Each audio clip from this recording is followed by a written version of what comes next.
"Get her off the stage. She's black. She's blind. She's going to ruin the Steinway." That was all it took. A public insult from a famous pianist, and the world almost missed a miracle. Ayanna Bell, the quiet, invisible girl standing alone under the spotlight, didn't respond. She simply sat at the piano, and when her fingers touched the keys, the world held its breath. What followed wasn't just music, it was a movement. This is the unforgettable story of a girl with no light, no fame, no stage, but who taught humanity how to listen again, with the heart. The crystal light fell like a cold blade across the magnificent stage of the Harmonique Theater in Boston, where sonatas usually resonated in utter reverence. Tonight, hundreds of distinguished guests dressed in tuxedos and evening gowns, major sponsors of the classical music world, gathered for the rehearsal of the International Harmony Gala. Amidst that glamorous setting, a moment was about to shatter the perfect glass they believed to be eternal. A young girl stepped out from behind the curtains.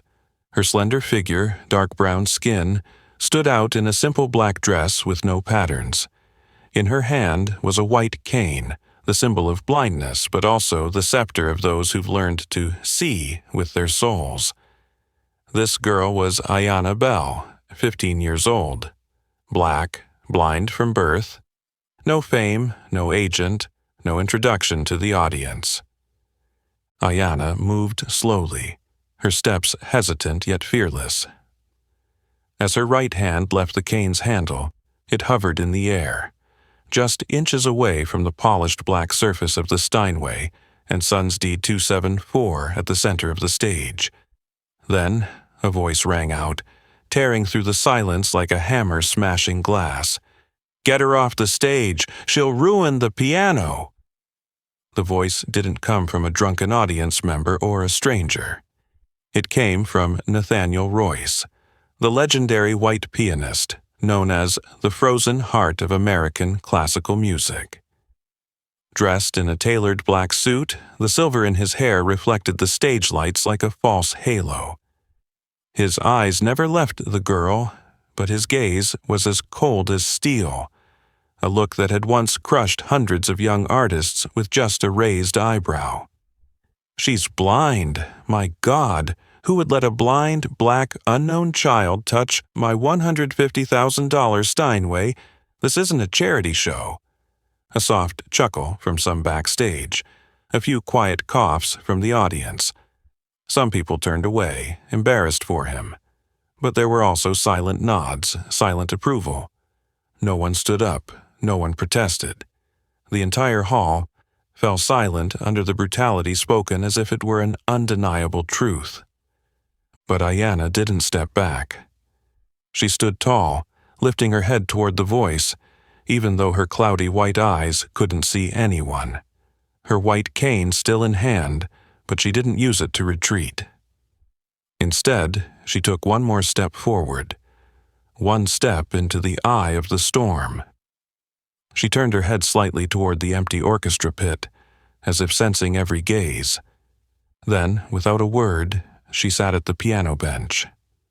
Nathaniel Royce almost roared from the wings. "Don't let her play. She'll make a fool of herself in front of the whole world." But Ayanna didn't listen. She didn't need to. Her small hands, once practiced in darkness, once trembling on old piano keys at the orphanage, now gently glided to the first key. Her fingers didn't strike the keys like a retaliation. They touched them as if touching a memory, soft, tender, but with purpose. And then, the first note rang out. Not loud, not flashy, but it cut through the air full of prejudice like the first light breaking through the darkness. And the world, which had just grimaced, turned away, waiting for failure, suddenly held its breath. Because in that moment, something unnameable began. The first sound that rang out under Ayanna Bell's fingertips was the result of a journey no one in that room had ever witnessed. A journey silent, full of darkness, and heavy with sighs. 2 years ago, on a dreary winter afternoon in Hartford, Connecticut, A social services van pulled up outside the Eastbrook Conservatory of Music, a place that only accepted the elite sprouts from prestigious musical families. In the biting cold, Ayanna, 13 years old, black, blind since birth, orphaned since she was 3, stepped off the van with a faded suitcase, a cracked braille reader, and a white cane that had been broken and taped back together. No one was there to greet her. On paper, she wasn't an official student.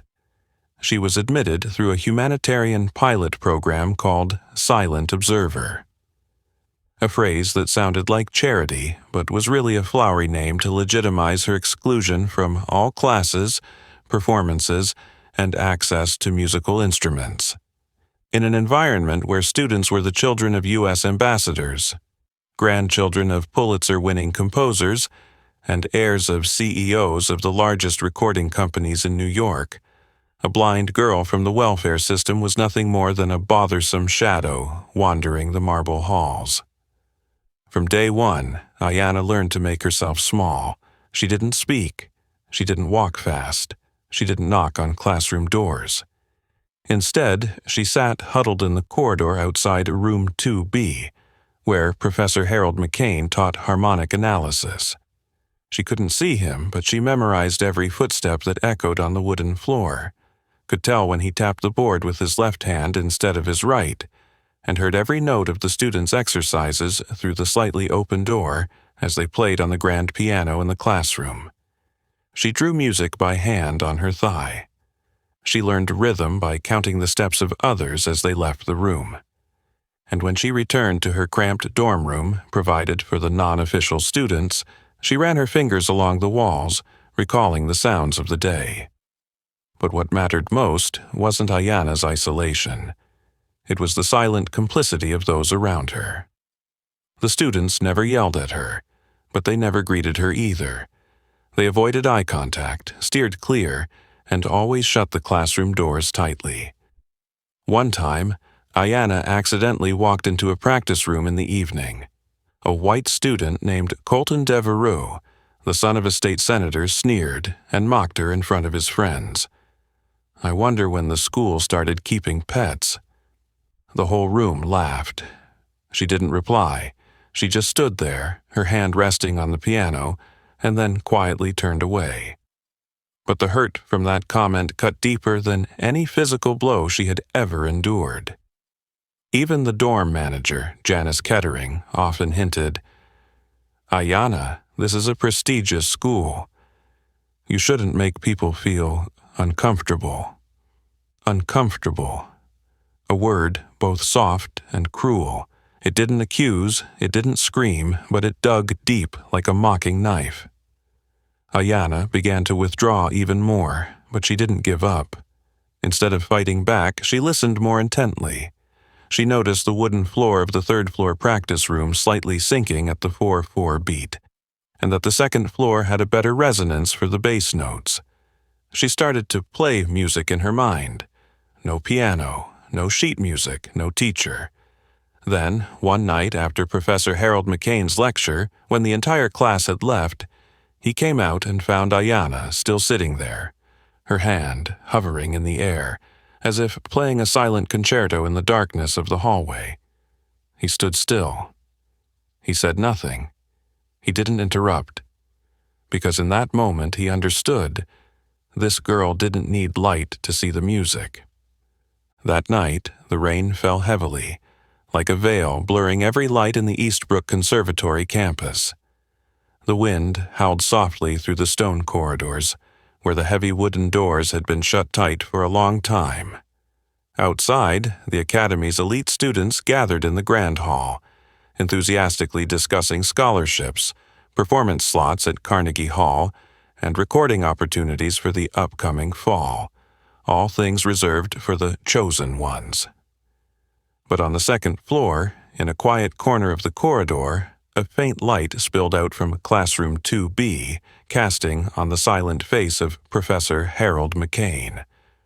Though retired, he was still invited by the school to return once a week to teach an advanced harmony analysis class, not for fame, but for his love of the craft and the music he had never stopped revering as a faith. As the door closed behind the last student, he saw her, Ayanna, sitting cross-legged, her back against the wall, her hand raised into the air as if playing an invisible piece of music. She didn't know anyone was watching. She simply counted the beats with her fingers, moving each chord with the memory of sound.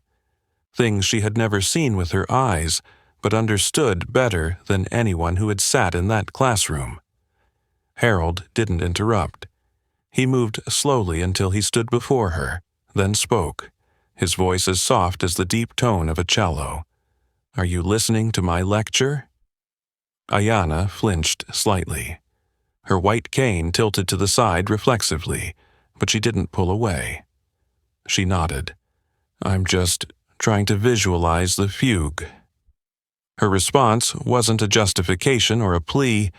It was simply an admission, so sincere that Harold felt his heart tighten. He sat down on the step right beside her. They both silently listened to the sound of the rain tapping against the window. Then he tilted his head to look at her. This black, blind, frail girl, with a dreamy yet determined gaze, and spoke a simple sentence. "Don't apologize. Play it right." That was the first invitation Ayanna had ever received from anyone at the conservatory. And from that rainy night an unspoken bond, not announced, but stronger than any artistic contract, began to form. The lessons that followed took place in the dark. No syllabus, no Steinway piano, no accompanying orchestra. Just an old upright piano in a basement storage room, where the smell of mildew from old sheet music still lingered like a mark of time. And only two people, a girl who had never been recognized as a student, and a professor who had once been hailed as a genius. Harold didn't teach with terminology. He told stories. How a fugue was like a pursuit of the soul. How a major chord could feel as heavy as stone when the context before it was a farewell. He tapped rhythm on Ayanna's knee. He showed her how to position her hands so her fingertips could feel the vibrations of the strings through the wood. He taught her to hear emotions, not just notes. D minor isn't always sad. It's just the shadow that falls when the light fades. And Ayanna, she absorbed everything like dry earth soaking up water. No need for repetition, never needing to play twice. But Harold didn't just teach, he observed. And what shocked him the most wasn't her extraordinary memory or frighteningly fast learning speed. It was something rare, even among professionals. Ayanna didn't play to impress. She played to survive. Music for her wasn't a goal. It was the only language the world hadn't stolen from her. When spring came, the leaves bent and stretched out from the old practice room window. It was also when Harold McCain did something he had never done in over 40 years of teaching at Eastbrook. He submitted a recommendation for someone who didn't even have a student ID. In his letter of recommendation for the Young Virtuosos Showcase audition, he didn't mention the word blind. He didn't mention black. He didn't write about struggles or overcoming fate.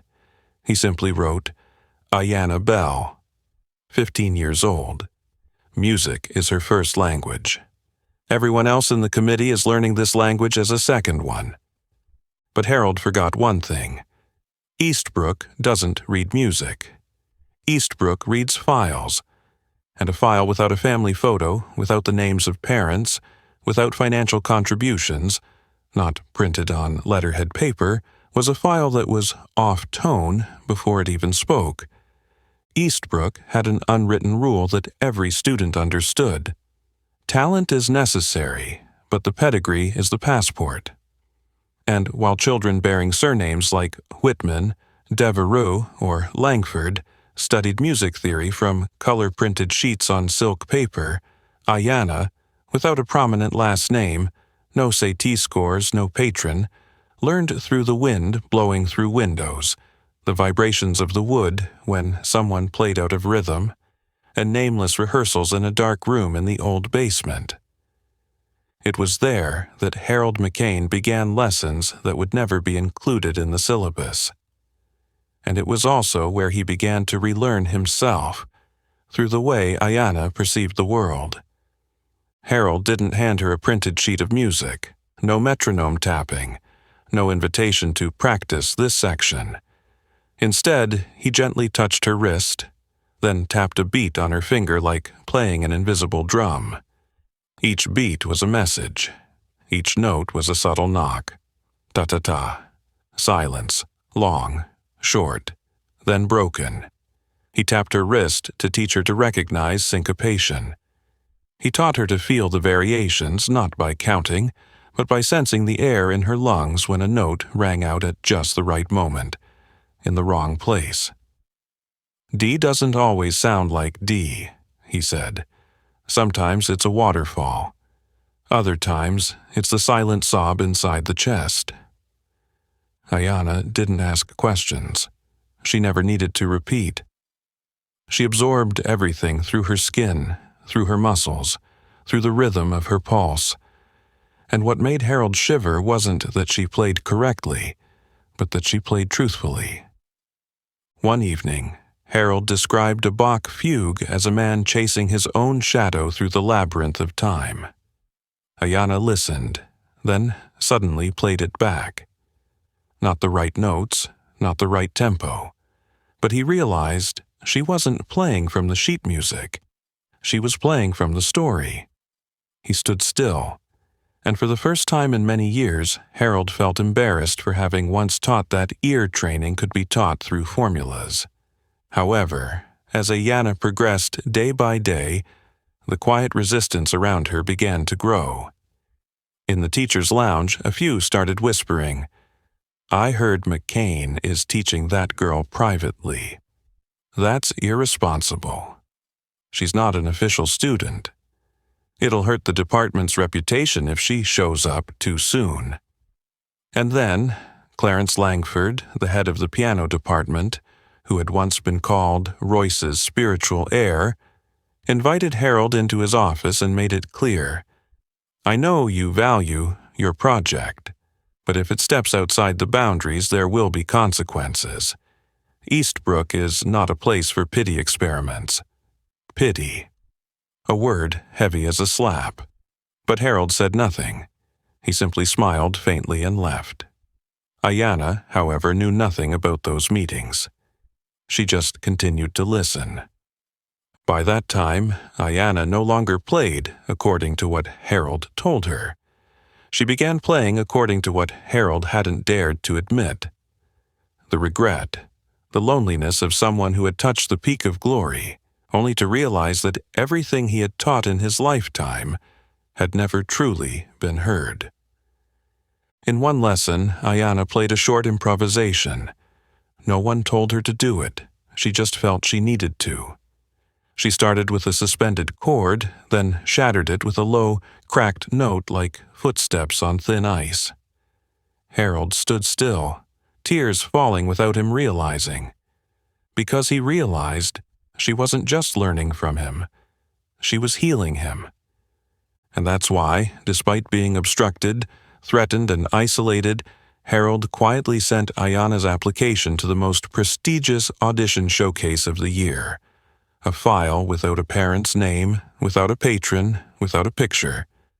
Only an audio file attached. A short improvisation Ayanna had played with emotion. He didn't know that this would bring Ayanna closer to the light, but it would also place her in the eye of the storm of discrimination. When Harold McCain submitted Ayanna's audition file, he did not do what everyone else at Eastbrook would have. He didn't attach letters of recommendation from famous conductors. He didn't send a picture of Ayanna in a beautiful dress standing beside a gleaming piano. There were no pleas, no inspiring stories. He simply wrote briefly in the description, "Ayanna Bell, 15 years old. She doesn't read sheet music, because she hears it before anyone writes it down." The audio file attached was a recording of an improvisation Ayanna had played in the basement one rainy afternoon. A piece of music with no name, no tempo measurements, no standard harmonies. But Harold was certain of one thing: it was real, and that realness, in this polished world of music, was something that was slowly being forgotten. A few weeks later, the school announced Ayanna was allowed to audition. Not in the main hall, not with a full panel of judges, not at a prime time with cameras rolling, but at 7:45 in the morning, in a small practice room on the lower floor A, with an old upright piano with a misaligned left pedal and only one unnamed judge present. An approval, disguised under the guise of permission, but was in fact a subtle rejection. That morning, Ayanna woke up at 5 a.m. She didn't eat breakfast. She didn't speak. She just sat silently in her room, her hand trailing over the edges of her old suitcase, as if retracing her past. Harold walked beside her quietly. When they reached the door, he took her cold hand and whispered, "This isn't for them to choose you. This is for you to decide if you need them." The door opened. The room was empty. Fluorescent lights flickered overhead. The judge, a middle-aged man, wearing a gray shirt and thin glasses, nodded as if he just wanted to get it over with. There was no name tag, no introduction, only the scratched piano with a soft, cracked sound in the mid-range. Ayanna didn't ask. She didn't complain. She stepped forward, placed her white cane to the side, and sat down. Her hands rested on the keys, as if touching an old scar. She took a deep breath and began Rachmaninoff's Prelude in G minor, a piece that required both technical skill and emotional depth. For others, it was an exam. For Ayanna, it was a living memory, the nights she sat alone listening to a fuzzy recording from an old radio, then recreating each note in her memory. Her right hand painted. Her left hand told a story. Her cloudy eyes closed. Not because she was blind, but as if she were listening to the inner voice of the music instead of the audience. When the last note rang out, the room became as silent as a tomb. There were no applause, no "thank you." The judge simply nodded slightly, scribbled a few notes on his paper, and then stood up to leave. The door closed. Cold, with a sharp click. Ayanna sat there for a few more seconds, not waiting for anyone, but because she needed to listen to herself one last time. Did I speak? She didn't know that at the end of the hallway, in the dark corner next to the tech booth, Mr. Richard, the janitor of the conservatory, had accidentally witnessed the entire audition. He didn't know much about classical music, but he had cleaned the floors where Rachmaninoff had once performed, changed the lights when Duke Ellington visited, and he knew this little girl just played in a way no one else who'd walked through here had. Without thinking, he pulled an old phone from his jacket pocket, opened the camera, and quietly recorded the last 3 minutes of her performance. No edits, no filters, no commentary. Just a simple title: The Blind Black Girl Auditions in the Side Room, but makes Rachmaninoff come alive. And then he uploaded it to an old musicians forum he'd joined back in the 2000s, just so no one would forget this moment. The next day, Ayanna received a notification from the selection committee. "We appreciate your effort. Unfortunately, you are not on the official performance list this year." No explanation, no comments, no second chances. But they didn't know that by silencing Ayanna, they had just opened the speakers for the whole world to hear. The rejection notice from Eastbrook Conservatory arrived in Harold McCain's inbox as a 2-sentence email. No thank you, no explanation, no mention of how Ayanna had played. Harold printed the letter, folded it twice, and tucked it into a drawer. He didn't tell Ayanna, she didn't ask. They both understood. Sometimes silence is how the world responds to the things it doesn't want to acknowledge. But that silence didn't last long.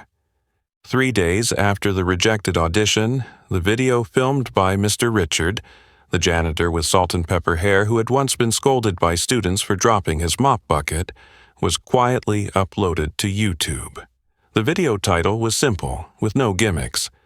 Blind Black Girl Rejected by Conservatory plays Rachmaninoff from memory. At first, there were only a few dozen views, mostly from accounts that followed old classical music forums. A few scattered comments. The sound is a little muffled, but she plays pretty solid. Who posted this video? Who is she? Then, an Argentine musician named Marcos Villalba, famous for playing piano with one hand after a car accident, shared the clip on his personal page with the caption, "I cried, and I haven't cried for music in 10 years. Shortly after, a music blogger from Berlin reposted it on Twitter with the line, "If Eastbrook doesn't see something in this girl, the problem isn't in her eyes, it's in them." The spread began like an underground wave, not loud, no PR, no big names attached. But with every share, viewers stopped for longer, listened more intently, and began doing something even Eastbrook had never done. They listened, really listened. A hearing-impaired Japanese artist named Yuki Sakamoto felt the music only through the vibrations of the speakers pressing against his jawbone. He shared it with a Japanese caption that translated to, "She doesn't need to see the keys to touch me. I don't need to hear the notes clearly to feel her crying with her hands." In 72 hours, the clip reached 3 million views. No algorithm, no clickbait. Just one thing: the raw emotion that couldn't be taught, directed, or replicated. In the first week, music sites began asking questions. Who is Ayanna Bell? Which conservatory rejected this girl? Why was such talent left in the basement? Eastbrook, once a school that was only mentioned in artist honors columns, now appeared in headlines with keywords like discrimination, denial of black talent, privileged structures. In an urgent meeting of the board, Clarence Langford, the head of the piano department, angrily slammed his hand on the table. This is just an online phenomenon. A black kid playing instinctively. No technique, no proper harmony. The media is blowing this out of proportion. But the school's communications director, Sophie Travers, pale-faced, simply displayed a tweet from the International Music Institute on the screen. "We watched the video, and we would like Ayanna Bell to open the World Harmony Gala this year." A silence. It lingered, colder than anything Ayanna had ever faced in the music school's halls. Langford growled, "If she's invited, who will perform after her?" No one answered, because everyone understood there would be no after her if she truly found her voice. And in the small room at the nursing home, Harold McCain, rented outside of Boston, he sat quietly before his old laptop, seeing the notification, "Ayanna Bell invited to perform at the World Harmony Music Gala," opening the program, globally broadcast. He closed his eyes, not crying, just whispering. Finally, the voice that was never invited doesn't need an invitation anymore. That morning, before the sunlight had even crept through the window, Ayanna sat by an old wooden table in the small apartment she rented with Professor Harold McCain in the suburbs of Boston. Her fingers gently traced over a thick envelope sent via express mail from New York. The braille on the top of the envelope was clear. International Gala of Human Harmony, Performance Invitation. She didn't open the letter. She didn't need to. For as soon as her fingers brushed over the first lines of braille, her heart knew. This time, the world was the one inviting her. The International Gala of Human Harmony is an annual global music event, held at the magnificent Crescendo Hall in New York, where luminaries like Lang Lang, Alicia Keys, and Yo-Yo Ma have performed. This year, the event would be broadcast to over 60 countries, with the theme Breaking Barriers Through Sound. Ayanna Bell's name was placed in the opening performance slot, and the person scheduled to perform right after her was none other than Nathaniel Royce, the renowned pianist, a classical icon, and the very person who had once stood before hundreds of audiences, pointing at her and saying she was unworthy of touching a Steinway.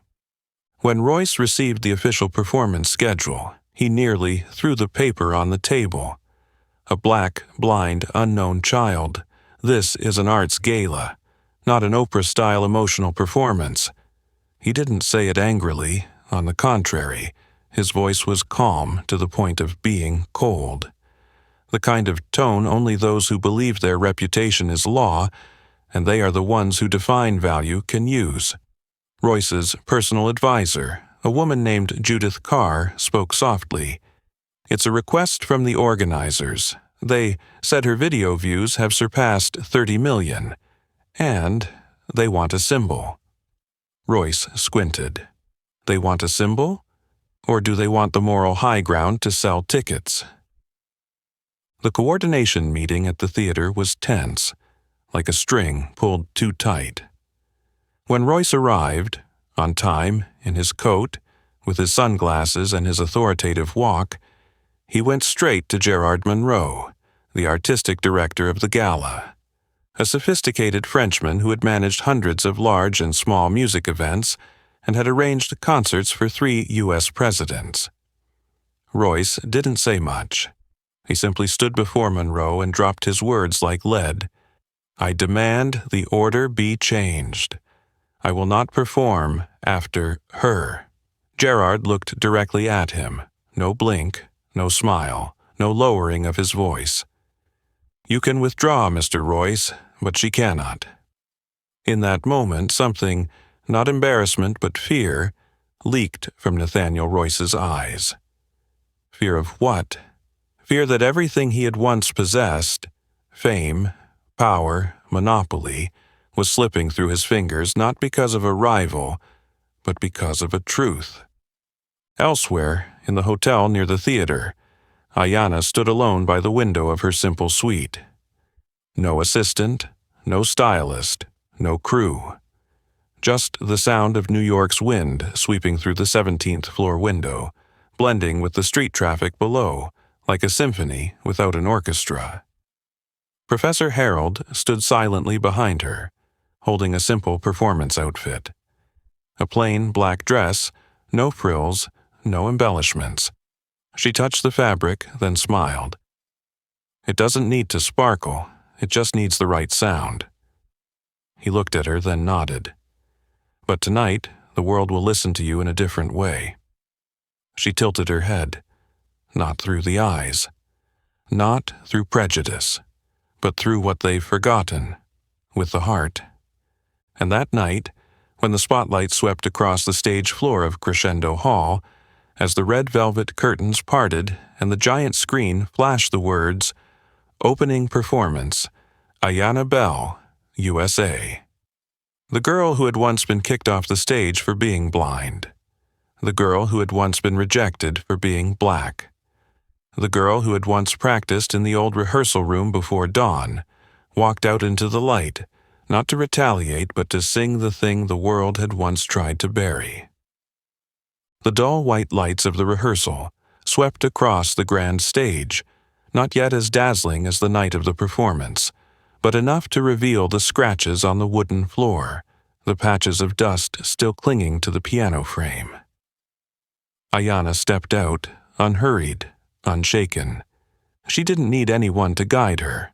All she needed was the hollow echo of her heels on the floor, the breathing of the technicians, and the stale smell of sweat from the conductor's chair. Silent cues that eyes could never see. She found her seat by the Steinway & Sons D274, the largest piano, regarded as an international treasure, reserved only for the top artists to perform. The polished surface of the piano reflected her hair and the world that had once rejected her. Ayanna sat down. She placed her white cane to the side, then, silently, she placed her hands on the keys. No sheet music, no metronome, no conductor, no one saying, "Start." Royce stood in the wings, arms crossed, his gaze cold, as though waiting for her to hit a wrong note so he could step out and dim the lights. But he wasn't prepared for what happened next, because Ayanna didn't play a famous piece. She didn't try to impress with the names of Bach or Rachmaninoff. She composed right there on the spot, a raw melody never written down before, not measured by staves, but by the elastic beats of a heart that had once been thrown into a dark corner. The first note, a long G, ringing like a distant call, soft and fragile, like the breath of a child searching for their mother in a crowded marketplace. Then, a series of broken chords, like tattered memories mended with tears. Her left hand struck the low chords, not just sorrow, but suppressed defiance. Her right hand moved quickly, not perfect, but painfully real, as if those hands were trying to reach out to a lost loved one. In the first 3 minutes, no one in the technical crew dared to move. The sound engineer stopped adjusting the levels. The light technicians didn't dare pan the lights slowly. The director stood frozen behind the podium. Even Royce, who had stood in the oldest concert halls of Europe, who had heard solo performances that obliterated even the most critical rows of critics, stopped breathing. Because he understood, and he was afraid, she wasn't playing to persuade, she was indicting. The melody Ayanna played didn't condemn with words, but each note that rang out was like the voice of everyone who had ever been rejected. Not because they weren't good enough, but because they didn't belong to the world of the suitable. The low notes were like the scornful glances cast upon her at Eastbrook. The high notes were like the lullabies her mother used to sing, now only echoing in memory. In the middle section, she allowed both hands to rest for exactly 3 beats. The silence made the audience hear their own swallowing. Then came the climax, a section that completely shattered the structure of classical harmony. Her left hand played a minor 7th chord, while her right hand struck an off-key note, not theoretically correct, but like a punch to those who had laughed when they saw her sit in the wrong classical posture. It was no longer music, it was an accusation. And then she finished, not with a piercing note, not with a complete chord, but with silence. No one spoke, no one clapped, no director's cue. Royce remained standing, his eyes narrowed, but this time he no longer saw a black blind girl. He saw a mirror, reflecting everything he had lost long ago, true emotion, real pain, authentic music. "She doesn't read music," he muttered under his breath. "No full score, no muscle memory. This is the original, pure. This is what I used to play, what I used to live, before I began to deceive myself." When the rehearsal director stepped forward, his voice hoarse, "Ayanna, was that your performance for the gala night?" Ayanna tilted her head, smiling faintly. "No, that was just the warm-up." And Royce, who had once considered every stage his own, no longer dared to demand a change in the performance order, because he knew this time the one going first would be the one who would remain the longest. The light of Crescendo Hall that night was not blinding. It was soft, like a breath, as if the entire stage knew what was about to happen didn't need to be illuminated brilliantly, but needed to be felt in the stillness. When the voice called out, "Ladies and gentlemen, opening tonight's Gala of Human Harmony, from the United States, Ayanna Bell." No introductory music, no drums to announce, no band frantically adjusting the tempo. only the sound of a white cane tapping lightly on the stage's wooden floor, each step steady, resonating like time slowing down. Ayanna appeared, as simple as a whisper between the passing night and dawn. A black dress, no lace trim, no sequins, barefoot to feel the stage as if touching the cold memories of her childhood in the orphanage. Her left hand held the white cane. Her right hand clutched an old wooden flute, the only thing her mother had left her. Not because it was valuable, but because it was what she used to lull Ayanna to sleep every night when the light had permanently left her eyes. She didn't bow, she didn't wave. She sat down, as if every seat should always be reserved for the forgotten. No microphone, no conductor, no stage lights sweeping in a circle. She placed the flute to the side and touched her hands to the keys, not to play music, but to open the door to the past. She didn't play Chopin, she didn't choose Beethoven, she didn't need Mozart to prove herself. She told a story without words, only notes and silence. The first note rang out like an unspoken sigh, then a broken minor chord, like a lullaby unfinished by her mother. Her left hand played heavy steps, slow, each sound echoing like the lost footsteps she took in the Eastbrook halls when she was pushed out of every classroom. Her right hand was gentle, like someone softly caressing an old scar. The entire hall sat still. Ambassadors, sponsors, famous artists, those who had once seen the gala as a display of meticulously crafted beauty, now sat as if they were students being taught how to truly listen. And then they cried.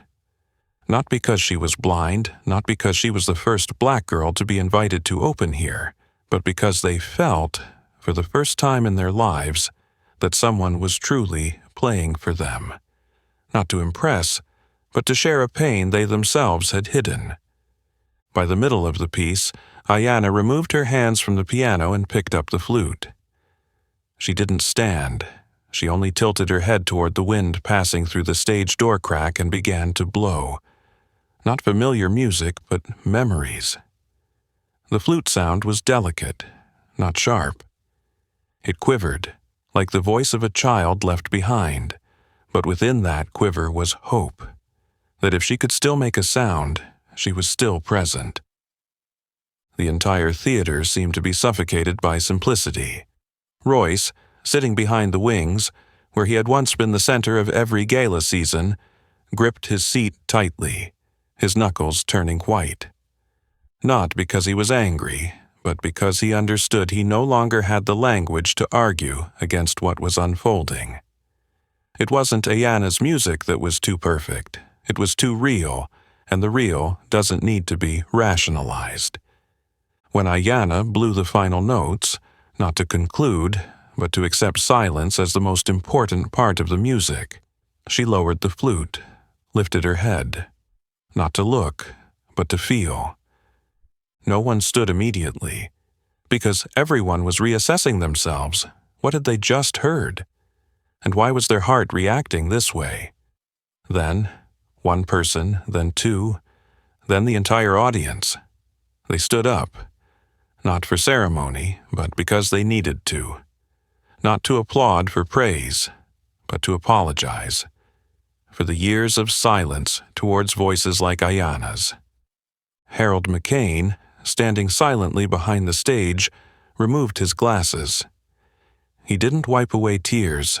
He just whispered, "A girl who was never invited to sit has just made the entire world stand up." The morning after the Gala of Human Harmony, newspapers from New York to Tokyo ran headlines with phrases like, "Musical earthquake from a blind girl," "Ayanna Bell, the new voice of the 21st century." Not a performance, but a wake-up call.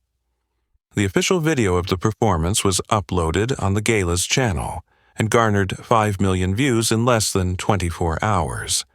But even as hundreds of thousands of comments flooded in, along with numerous interview invitations, talk shows, and million-dollar recording contracts being offered, Ayanna did not show up.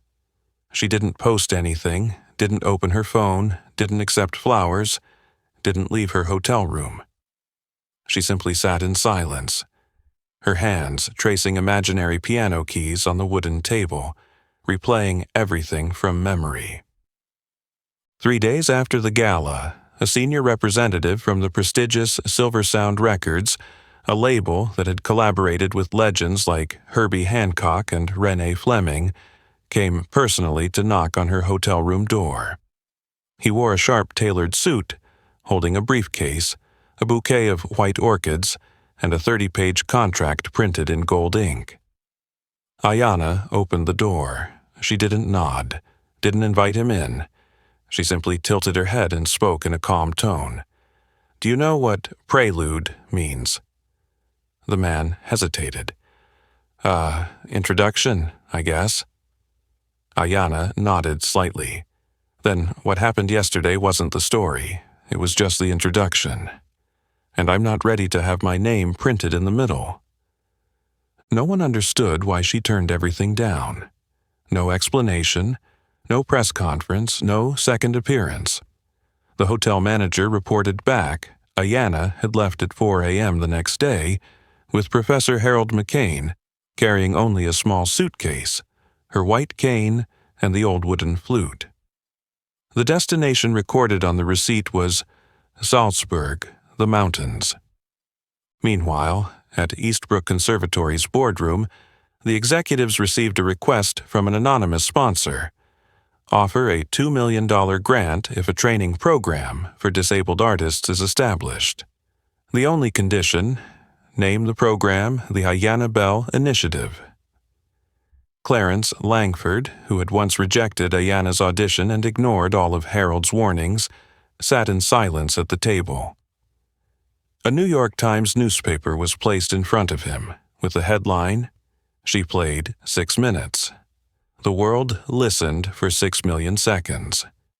And for the first time in his career, he didn't know which chapter he was in, or if he had already been left out of the book. As for Ayanna, in a small wooden house deep in the Salzburg pine forests, she did not write music, did not perform, did not call her name. Every morning she stepped barefoot onto the cold grass, sat by the window facing the Alps, and listened to the wind, to the insects, to the silence. "I'm not retreating," she had told Harold. "I'm just waiting for the right moment to begin Chapter 1. Somewhere, under the western sun, Royce, still performing, still standing in front of packed audiences, but inside, the music he played had become meaningless to him. Because after that gala night he couldn't help but remember one thing. I played to conquer the audience. She played to save people, and she saved me, even though she had never seen my face. In the misty pine forests of Salzburg, while the world was still trying to track down the blind girl who had made an entire international theater audience cry, Ayanna Bell quietly chose a different way to be present. Not on the stage, but in the letters written from places where stage lights would never shine. It's unclear when, but handwritten letters began arriving at the mailbox in the small village at the foot of the mountain. At first, they were a few trembling postcards. Then came full envelopes, followed by stacks of paper tucked into old envelopes. They didn't come from producers, not from famous fans, not from the press. They came from a prisoner who had served over 17 years, writing with a pencil borrowed from the prison library. A 10-year-old girl with bone cancer lying in the hospital. A deaf boy learning to play the piano by feeling the vibrations of the floor. A father who no longer remembered his daughter's name because of his dementia, and hundreds of other ordinary people, those who had never been called by name. Ayanna didn't reply with words. She responded with music, not with a PDF attachment, not with a recording, but with handwritten scores on old silk paper, with brown ink and unique notations, melodies that needed no rhythmic guidance, only to be felt. No one kept copies. No one registered copyrights, no one owned them, because each piece of music was a response in sound to pains that couldn't be named. Ayanna didn't sign her name. She only wrote one line at the bottom of the page, printed in Braille. Listen with the place where language has been forgotten. A mother who lost her 4-year-old son to cancer received an envelope with no return address, only the handwritten address. Inside was a score titled, "The Breath You Left Behind." No one could play the piece correctly, but when she handed it to a young pianist to try, the sound from the piano resonated like the breath held between a fitful sleep. She didn't cry. She didn't collapse. She just sat there, her hand placed on her chest, whispering, "You're still here." A prisoner in Georgia wrote a letter saying that every night in his cell, he would tap his fingers against the wall to recall the sound of his mother's piano when she was alive. A week later, the prison received a score with no composer's name, titled, "The Wall Remembers." The melody had irregular silences, exactly the rhythm of his fingers tapping against the cold brick. No one instructed him, but he played it again on the plastic table with the backs of his hands. For the first time in 17 years, he cried not because of his sentence, but because someone had listened to the sounds no one else could hear. The story spread not through the media, but from person to person. A teacher for deaf children used Ayanna's music to teach her students to read sound with their hands. A boy in a nursing home rewrote the final section of a piece of music and played it for his roommate who was dying. A young man with autism used the music Ayanna sent him as the soundtrack for his first YouTube video, a video about the feeling when someone can't express themselves with words. Royce, in another place, was still performing. But each time he played a nocturne, he would suddenly think, "Have I ever written anything?" just so someone could stop feeling invisible. Meanwhile, at Eastbrook, a blind student named Noir found an untitled score quietly taped to the door of the ensemble room. No signature, only a line that read, "For those who have never been chosen, but still dared to raise their voices." She played the piece at her graduation, and the entire audience stood up, not because it was beautiful, but because, at last, someone had spoken for them. Ayanna didn't know who posted these stories. She didn't know why the scores were being passed around, photographed, printed in local newspapers, played in churches, in orphanages, at memorial services. And she didn't want to know. "Music," she once told Harold as they sat by the fire, "is not to be heard. It's to let someone somewhere realize they haven't been forgotten." From Salzburg to Paris, then to Florence, invitations and telegrams continued to arrive at the small address where Ayanna lived in seclusion, but she never responded. Until one day, a thick envelope, edged in gold, sealed with wax bearing the symbol of an ancient harp, was hand-delivered via special courier from London. Inside was the official invitation from the Royal Council of Arts, announcing that she had been selected as the youngest, the first blind person, and the first person without any formal music conservatory education to be awarded the Artisan Prize, an award given only once a decade to an artist who has forever changed the way the world hears sound. Professor Harold quietly placed the letter on the wooden table. Ayanna touched the braille on the page, read it, and nodded slightly. "I will come, but not to receive. I will come to return the sound to where it began, a place where no one needs permission to be heard." The Artisan Prize ceremony, held at Royal Hall, a temple of the arts that had hosted legends like Benjamin Britten, Maria Callas, and John Williams, was now filled with guests from 94 countries. The entire hall felt like a silent choir, waiting for the moment that would redefine the entire concept of glory. The sign hanging behind the stage read, "A night to celebrate what cannot be taught." Ayanna appeared on time. No escort, no extravagant dress. Just a dark linen cloak, bare feet, her white cane, and her mother's wooden flute. She walked onto the stage with the familiar quietness, like how the night would fall on the halls of Eastbrook, like how a child listens when the world doesn't notice them. No opening act, no applause. Ayanna bowed to the audience, but not toward them. She raised her head toward the ceiling, as if greeting someone far higher, far away, who had taught her that music doesn't need light to sound. The organizers approached, handing her the artisan prize, a hand-carved crystal statue placed on a 100-year-old oak base. Ayanna touched it for a moment, then gently set it down on the podium. She didn't hold it, didn't embrace it, didn't turn to the cameras. No speech, no acceptance of the title. She didn't need it. The world was the one that needed it.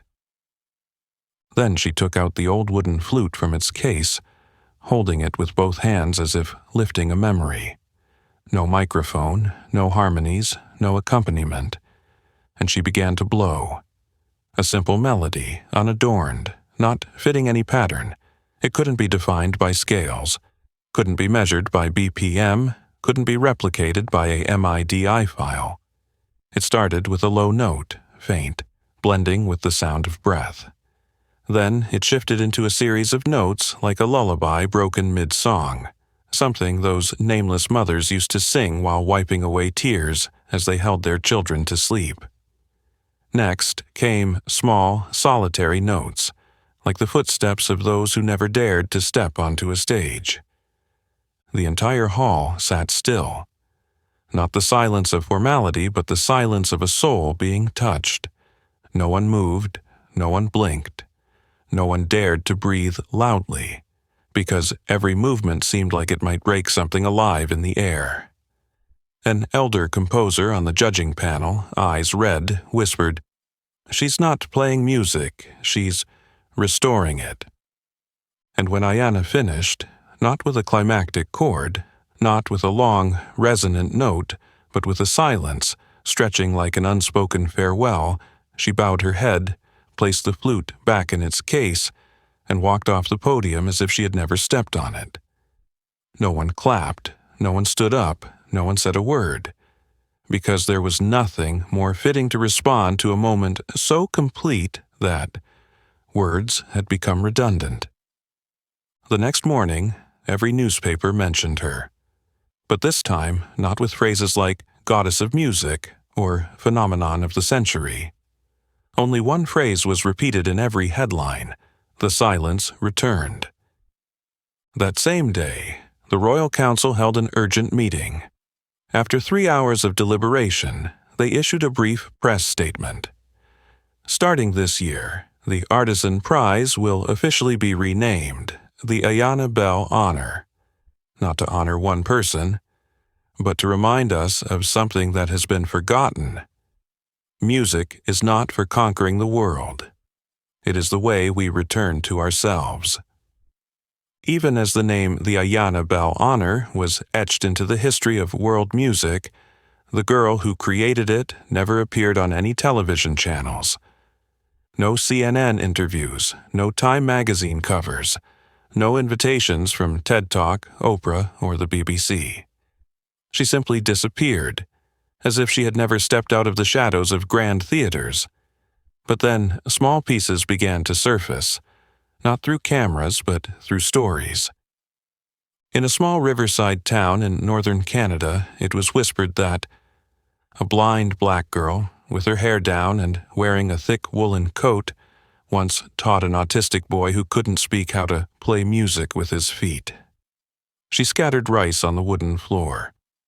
Every time the boy stepped, the rice crunched, and she said, "That's the first beat?" Each morning, they walked circles together. When the rice stuck to his heels, when the wood made an unusual sound, when the silence lingered, the boy smiled. For the first time, after 9 years of therapy, he laughed with sound. In a Texas rural area, a deaf girl, born that way, known as the student not fit to study music, suddenly played her first ballad in life, not through musical notes, but through the vibration of gloves tuned to the music Ayanna had mailed. She didn't fully understand the music, but she understood why she should start playing. When a local reporter asked her, she simply said, "I didn't learn to play. I play to remember the feeling of someone listening to me even though I don't make a sound." No video, no live stream, no confirmation. But the story spread, no need for proof, just belief. Professor Harold McCain, when asked whether it was true, merely smiled. Do you need evidence if the sound is still echoing in your heart? Wherever Ayanna appeared, there were never VIP seats, security barriers, or flashbulbs. Instead, there was a volunteer class in a small church in Nairobi, where she and the orphans wrote melodies from their names, each child striking a note for every letter. A nursing home in Kyoto, where she sat for hours listening to elderly people recount the most beautiful sound of their lives, then turned those sounds into a symphony to send back. A bus station in Portugal, where she left a handwritten score hidden under a bench for those who don't know what they are waiting for. Meanwhile, at Eastbrook Conservatory, where Ayanna had been previously rejected without explanation, the winds had changed. Her existence, though never formally acknowledged by the former council, had forced every door there to open. The walls that once displayed portraits of white geniuses now had an empty frame, just a sign that read, "She didn't study here, but she taught us." The new curriculum, called Listening Literacy, required for all first-year students, began with an hour of silence, no instruments, just the sounds of the space, of the person across from you, and of yourself. One student asked the conservatory's new director, "Will Ayanna ever come back here to receive an honorary degree?" The professor paused. Then he pointed to the piano in the music room, where a handwritten sheet she had once sent to a first-year student was still stuck. "You don't need a degree to be called a musician. You just need the courage to play the first note when everyone is waiting for you to fail." And even though no one could see Ayanna, they could feel her everywhere. In a special class in Mexico City, where blind children painted rhythms with watercolors. On the train platforms in Paris, where street artists began each performance with a simple note, like a silent greeting. In the hearts of those who once thought music was only for the few. Ayanna never sought the stage. She sought the quiet places, where music didn't need to be proven, only born. And there, no cameras, no accolades, just one person willing to begin with the rhythm of their breath. The story begins at the place that once rejected her, Eastbrook Conservatory.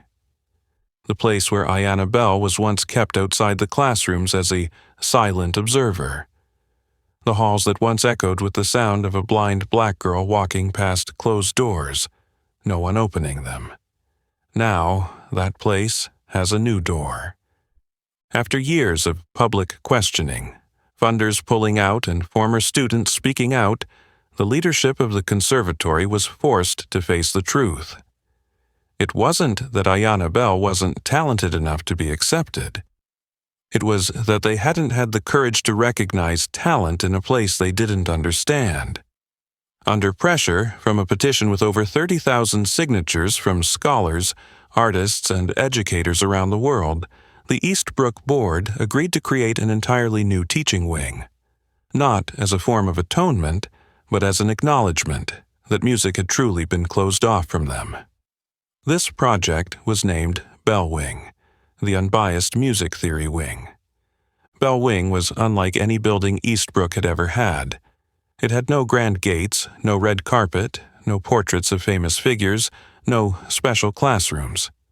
Instead, it had studios with 3D sound, allowing the hearing impaired to feel with their skin. wide hallways with no steps, equipped with light sensors for the visually impaired. A special music room where students play music with objects, not instruments, cups, pebbles, ropes, breath sounds. At the center of the building was an open courtyard, unroofed, with only a smooth white stone wall and a braille inscription, "Silence is not the absence of sound. It is where everything waits to be heard." There was no statue of Ayanna Bell, no portrait, no plaque, not because she was forgotten, but because her absence had become the loudest voice. She once said, "I don't need to stand in the middle. I just need someone to dare to begin the melody from where I have remained silent." And that, in turn, made her present in every first note of each lesson. At the inauguration of Bell Wing, Professor Harold McCain, now retired with silver hair, holding a cane, was invited to speak. He didn't speak for long. He only recalled, a long time ago, how he had seen a blind black girl standing outside the classroom door, listening with her fingertips placed on the wooden floor. Then he pointed toward the new building and said, "This is where the children who were once told, 'Music isn't for you,' belong, because they don't need permission to feel sound. They are the place where sound is born." Royce, the artist who had once humiliated Ayanna before a large audience, was not invited, but he came. He stood at the edge of the ceremony, unnoticed in the crowd. Only Professor Harold, as he passed, gently nodded in greeting. Royce didn't speak. He just stood there, his eyes fixed on the empty courtyard with Ayanna's words inscribed. And for the first time in many years, he took off his sunglasses and looked long at the absence, as if it were reflecting everything he had once thought of as music. In the first year since its opening, Bell Wing welcomed over 600 students from around the world, including 128 people who had never studied music, 74 people who were visually impaired, hearing impaired, or had sensory processing disorders, and 41 people who couldn't read or write, but knew how to feel.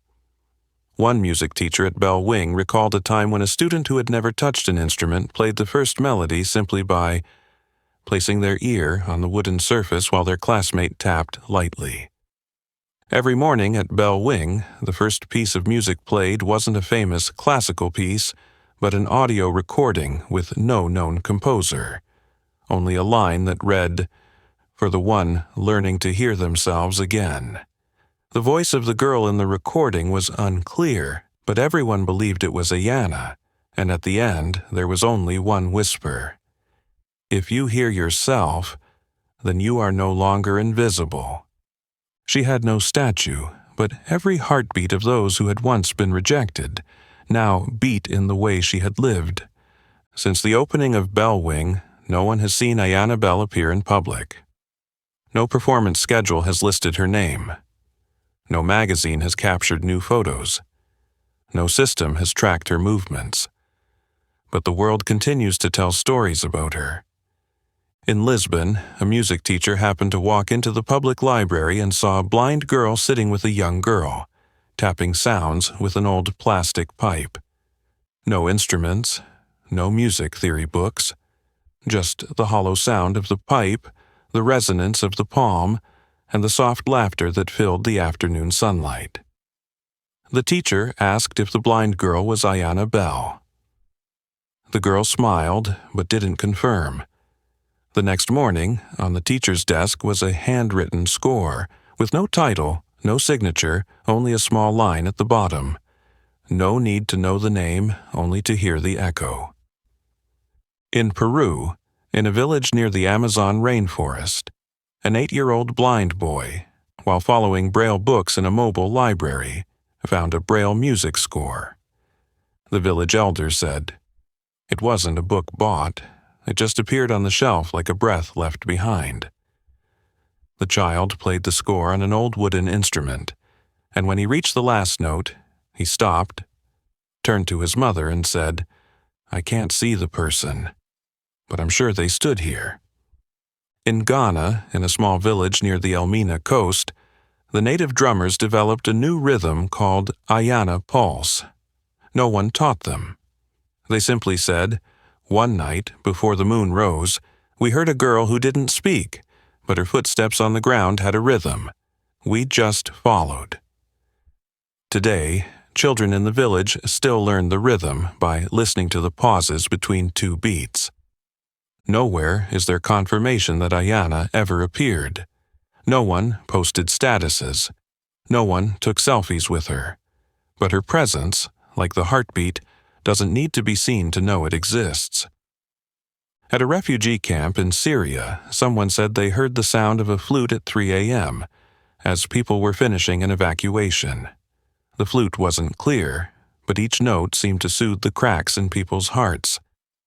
At a nursing home in Iceland, a housekeeping worker discovered a handwritten music score under the pillow of an elderly woman who had just passed away. No one knew who had left it. The score only read, "For those who once sang but no one listened." At Eastbrook Conservatory, a first-year student asked a professor, "Suppose I can never play perfectly. Does that mean I'm not a musician?" The professor looked up from the music desk, pointed to the space between two notes in the score. "Can you hear the sound in this silence?" "No." "Then you're ready to be a musician." "Why?" "Because the only person who truly understood that once sat outside this classroom." In New Delhi, Buenos Aires, Johannesburg, Oslo, New Orleans, Hanoi, people started having classes called quiet music labs, where students didn't learn to play music, but learned to listen first. Each class started with an agreement: sit still for 5 minutes, close your eyes, don't play anything. Then the teacher asks, "What do you hear?" And each answers a new piece of music that begins from there. Royce, now aged and no longer performing, he lives alone in a small riverside apartment in Boston, with only one piano, no longer polished, and a music score placed on the stand, written in Braille, that he can't read. But he plays it every morning, from memory, and with regret. He once asked Harold McCain in a seminar, "If I rewrite all the music in my life, just to make one girl, whom I once pushed away, feel accepted, is it too late?" Harold simply replied, "It's not too late if you write with what you've lost." Ayanna Bell did not disappear. She blended into the rhythm of the world, in the sounds of poor children playing music with tin cans, in the sighs turned into melodies, in the first note of those who never believed they deserved to hold an instrument. One winter day, in a remote mountain village in Bhutan, a wordless music score was found hanging on the door of a small temple. No composer's name.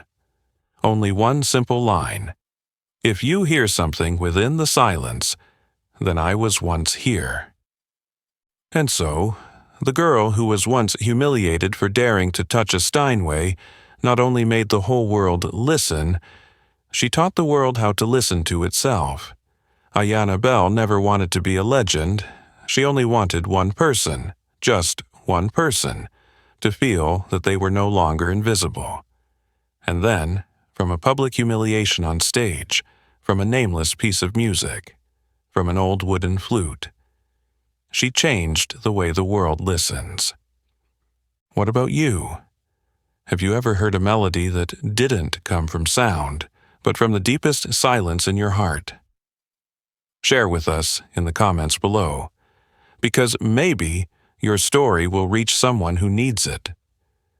If you felt something through this story, please share it with friends you believe need to hear it, and subscribe to our channel so you don't miss journeys that reach the depths of music and humanity, because there are some pieces of music that don't need to be loud, just deep enough to stay forever.